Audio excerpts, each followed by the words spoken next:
December 12, 1944. Camp Aliceville, Alabama, 1900 hours.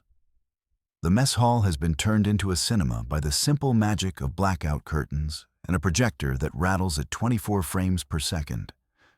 Rain slides off the galvanized roof in a steady hiss, and the air inside smells of coffee, damp wool, and floor wax.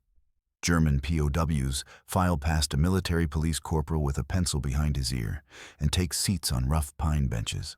A few enlisted men tug their greatcoats close at the throat. A Feldwebel with windburned cheeks pulls a knit cap down just enough to annoy the guard, and then, deciding it isn't worth the game, pushes it back up again. Near the center aisle sits Lieutenant Karl Meyer, 21st Panzer Division.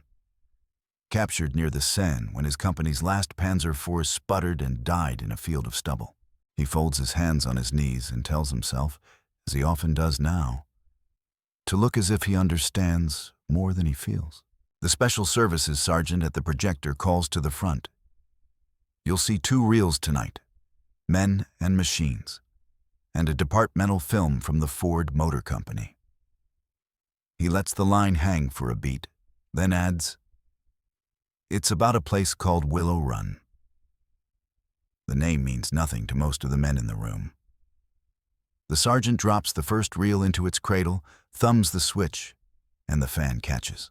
The first frames stutter into focus. A title card, a marching snare on the audio track, and then a pan across a building so large it looks like someone laid a city on its back and bolted a roof over it. The narrator is American brass and clean vowels. Inside Willow Run, the camera rides a catwalk above a procession of jigs and dollies. Fuselage sections, wings ribbed like fish bones, nacelles waiting for their Pratt & Whitney hearts. The image is crisp enough for Carl to see safety glasses and the seams on leather work gloves. A woman with a rivet gun leans into a wing panel while another holds a bucking bar, the 2 of them dancing in a shower of aluminum dust. Assembly lines merge, separate, and merge again with an indifferent grace that makes human hands look like an afterthought. Carl tries to count the stations as the camera tracks. He loses the calculus at 17, then gives up at 29. In Kassel, he had toured a Henschel Hall in 1942. 1 tank at a time, 2 if the foreman swore, and the foreman always swore. This does not look like that. Whispers rise and fall like a tide.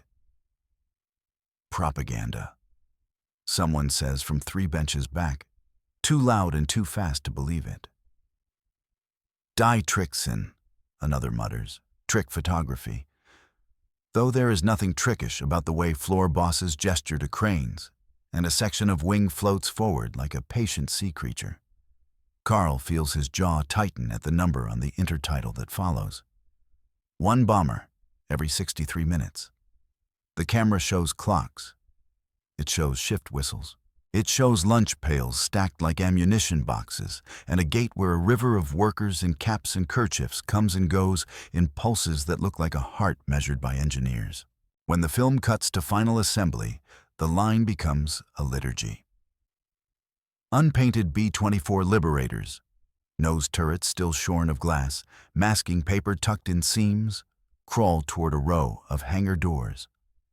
A shape like a whale slides onto the apron outside into a Michigan snow that looks shamefully beautiful on metal.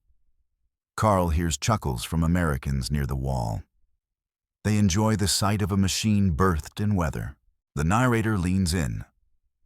We build for speed, for range, for payload. An airplane we can make not one at a time, but in a stream. Carl thinks of streams, thinks of rivers, thinks of the Rhine in winter and the trickle of fuel vouchers that made every battalion quartermaster a magician or a criminal, often both. The lights come up for a moment, and a guard walks the aisle with a tin ashtray. Carl watches a corporal twist the projector lenses and lay the second reel into place. Chrysler, the sergeant announces. Detroit Arsenal tank plant. The room exhales a little. Even the most cynical cannot entirely resist a factory. The first shot is a press, huge, slow, and maternal, stamping a plate as casually as a woman baking bread. Bogey assemblies line up like obedient children. The camera lingers on a 5-in-1 engine, Chrysler's A57 multibank, that looks like something a myth should be built around. It is 5 small engines arguing themselves into one large, useful truth. Welders in masks move like priests. Lines of M4s in primer roll past, the row so long the reel seems to jump before the end of it. When the lights rise again, there is no speech to follow. Only a Texas night outside the mess hall and the scrape of boots through damp red clay. In the barracks, the men are louder at first. Defenses flaring, then private. The word unmöglich makes the rounds the way schnapps used to. Carl lies on his bunk under a wool blanket the color of old oatmeal and stares at the rafters. If it is true, if it is even half true, the arithmetic he had learned as a good cadet collapses. If a river of airplanes exists, and if the tank plant makes a row longer than a day, and if their ships bring these things west the way trains bring wheat east. Wenn das stimmt, ist der Krieg vorbei, he says to the ceiling. If that's true, the war is over. Outside, the projector hum is replaced by the night chorus of Alabama. Crickets and a distant freight train that speaks in vowels as long as the land. Carl imagines a line of B-24s taxiing somewhere to a runway. Understands it as an image built for him by men who want him to understand and cannot stop understanding. He closes his eyes and sees a number instead of a machine. December 15th, 1944. Camp Aliceville, 1,500 hours. They make the screenings routine because routine is the only way to slip anything past a man who has sworn never to change his mind. The Special Projects Lieutenant, Jacobs, glasses always sliding down his nose, calls it intellectual diversion, and shrugs as if he knows the phrase is an insult to the work. Carl comes because men come, and because there is heat and coffee, and because the films are as close to motion as he has known since the wire closed behind him. The reel opens without ceremony on a slow pan across Willow Run's final assembly. A gallery of B-24 noses indifferent to the camera, turrets yawning like blunt mouths. The narration has less triumph in it today. It sounds more like a shop foreman with a calendar. Shift change, Carl hears, then sees the flood of coats and lunch pails again. He tries to count hats. He cannot. He tries to map in his head how a jig becomes a fuselage and a fuselage becomes an airplane. The thought breaks apart into practicalities. The way red grease sits in the palm, how the bucking partner communicates through the metal with a rhythm in the wrist.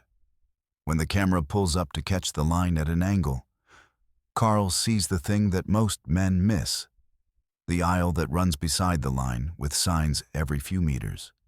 Rivet, inspect, test, that tell anybody, even a stranger, what comes next. In Kassel, a foreman carried the plan in his head like a priest carries the liturgy. Here, the plan hangs from the ceiling so a man on his first day can walk in and follow it. Carl feels something tighten under his ribs that is not anger. He glances left. A Stabsgefreiter who had been in Speer's organization taught. Roads, fortifications, concrete, and fever, has the same look as if someone has shown him a simpler way to be alive. The Detroit footage returns with winter light, pouring hard through high windows. The camera kisses the details. A turret ring measuring like a jeweler. A truck backing a pallet of track shoes into a bay with chalk marks on the concrete, so broad even the driver cannot miss them. Lines of supply, says the narrator, are lines of production made horizontal. It is a silly sentence, and true. Carl pictures rails, boxcars, sidings. He sees, in a jump cut, Liberty ships with their inelegant bows and welded seams, and behind those ships, ore and coal and labor, measured in weekends and shift whistles. The Germans had told themselves a story about quality versus quantity. The thaw of a lie inside a man sounds, to the man himself, like flooding pipes. A major stops by the back wall and bends to Jacob's ear. The acoustics carry. Fort Kearny says we can get the "Why We Fight" reel. Capra's people. Might be too much. Jacob shrugs. Too much is the point. And then not the point at all. Carl catches a phrase he has never heard. Special Projects Division.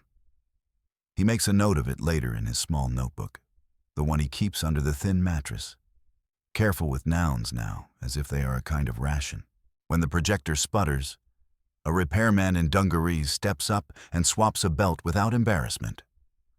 Always keep 2 of anything that matters, he says to nobody. It is the most American sentence Carl has heard. He imagines the belt makers, the machinists who cut teeth into rubber, the warehouse with the crate this belt came from, and the truck that pushed the crate into the daylight. He imagines the ship that carried the truck from somewhere to somewhere, and the dock where a bored clerk stamped a form that was the reason a belt sat in a drawer when a projector coughed.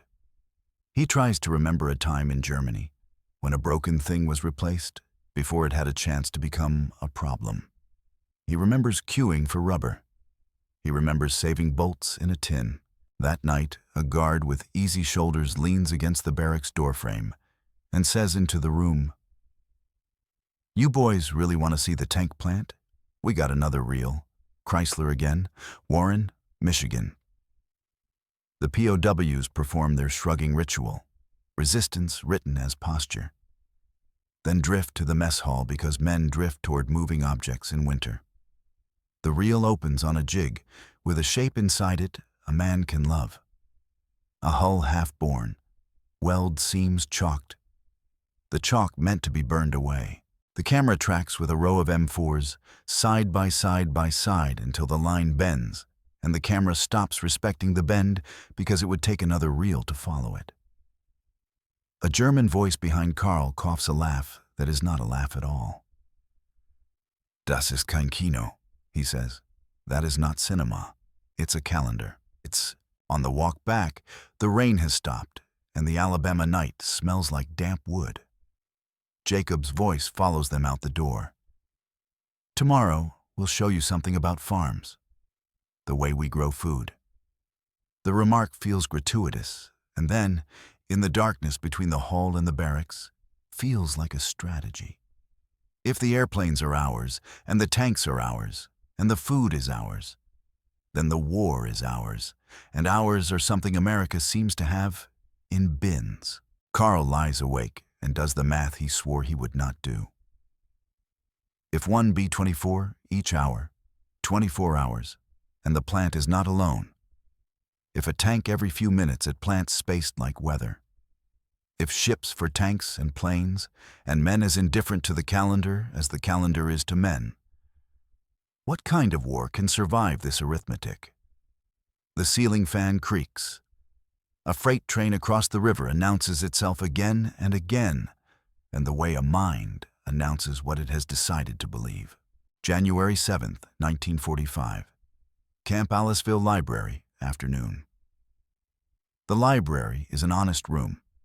Pine shelves, a potbelly stove, a corkboard that wears notices like medals. The Army has set out German language volumes for the curious or the restless. Kant, Heine, a thumb-fat Goethe with a spine as stiff as a rule book. On the center table, a mimeographed newsletter sits beneath a hand-lettered sign. Der Blick, news for prisoners of war. The top article is about the weather in Wisconsin. Carl stares at it as if it is a code and then smiles in spite of himself. The second article is about oranges in California.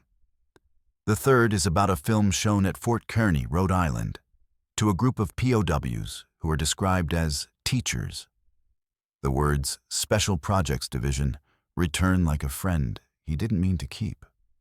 Lieutenant Jacobs appears in the doorway with his notebook and is calm. "Gentlemen," he says in German that has been polished by willing ears, "this isn't a lecture. He points to a blackboard and picks up chalk. It's an exercise.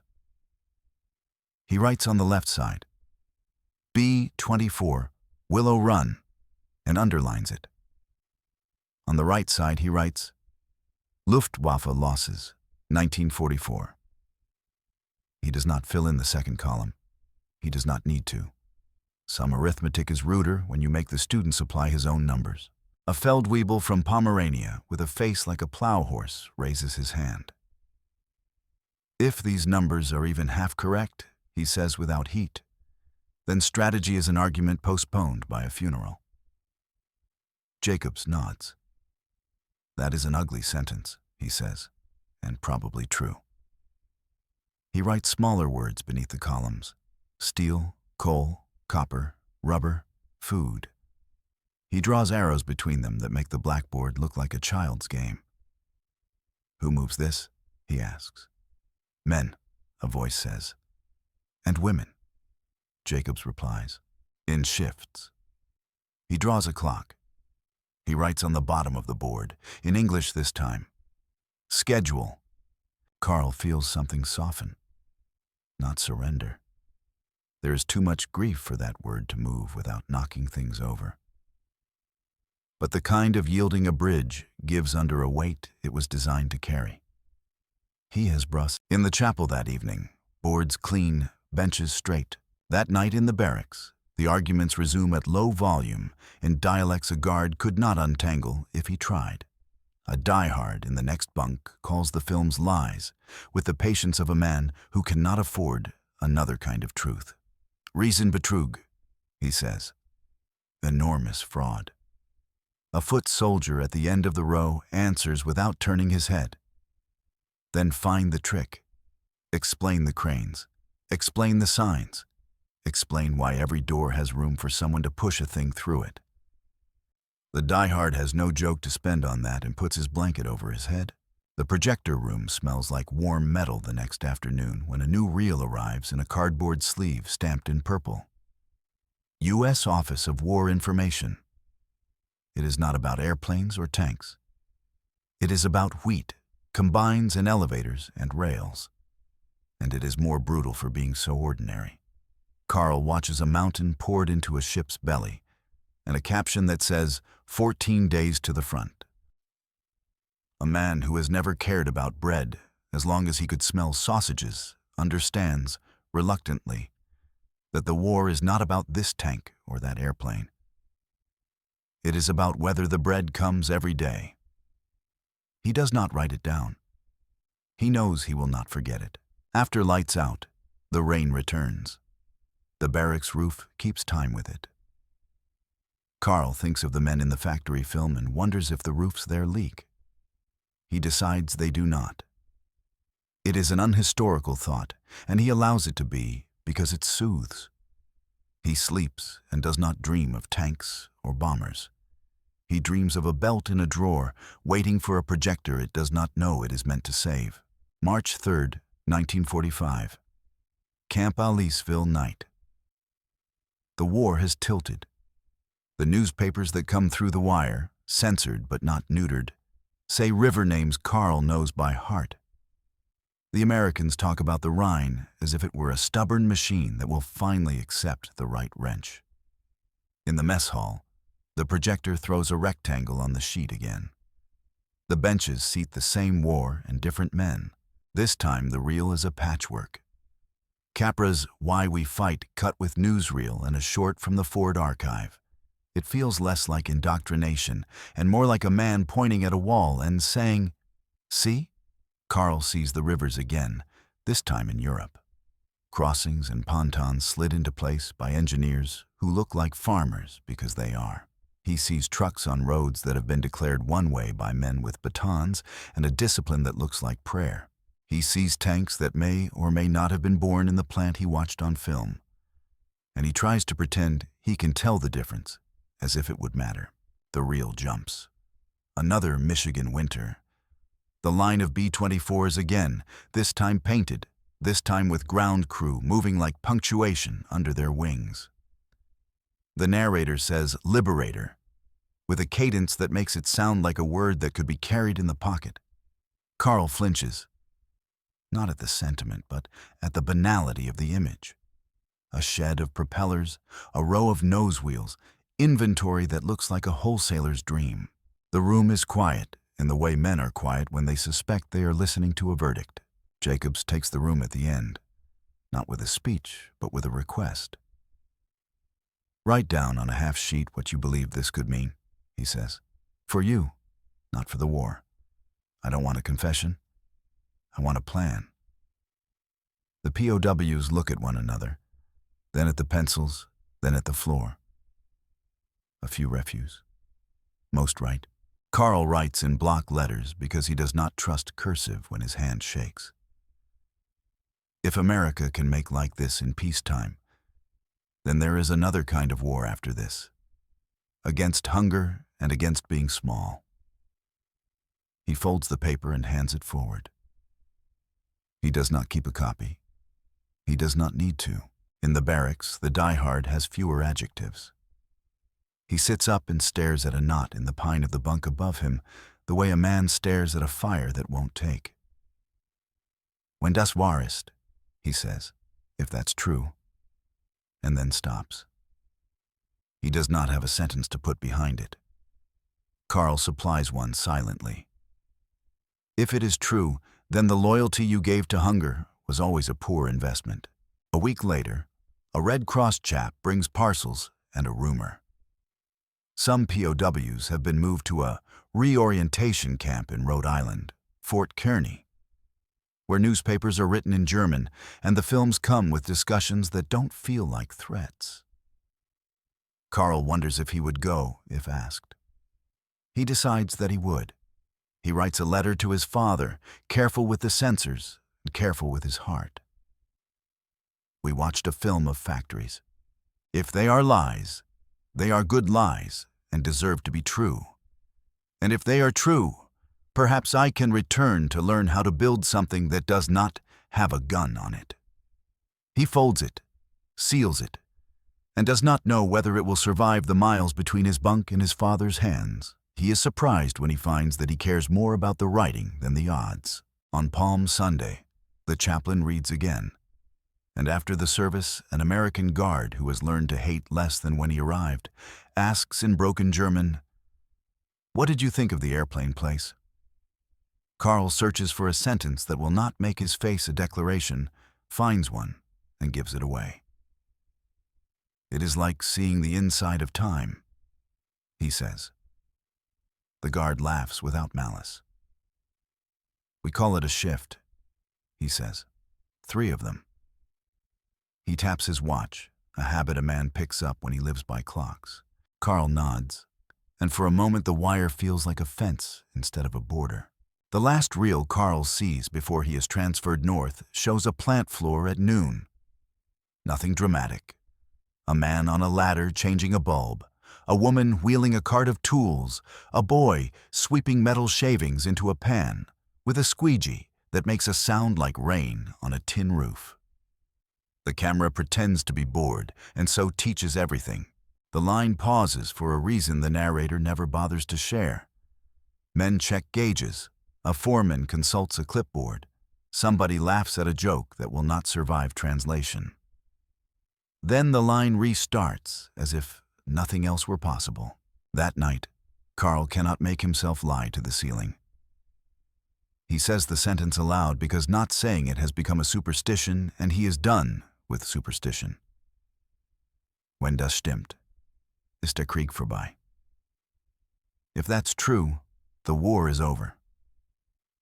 He adds another sentence, new, short, and impossible. "Dann geht es das danach." Then it is about what comes after. He is ashamed of the optimism for exactly 1 heartbeat and then keeps it. In May, he will travel by train under guard, past fields already green, and trust that men somewhere are keeping a schedule that will carry him to a place where he will wait for a ship to take him to another place, where a factory might need a pair of hands without asking what they used to hold. He will tell his father about a belt in a drawer, waiting for a projector it didn't know it meant to save. And the old engineer will laugh in a way that hurts and helps at the same time. The mess hall will host another reel the night Carl leaves. And some younger man will count hats and lose track at 29 and argue with his bunkmate, and then look at the ceiling and make a confession to the dark that is not about politics or uniforms, but about arithmetic and the sound of a conveyor in a warm room. The projector will hum. The rain will come and go. Somewhere in Michigan, a bell will ring and a shift will turn.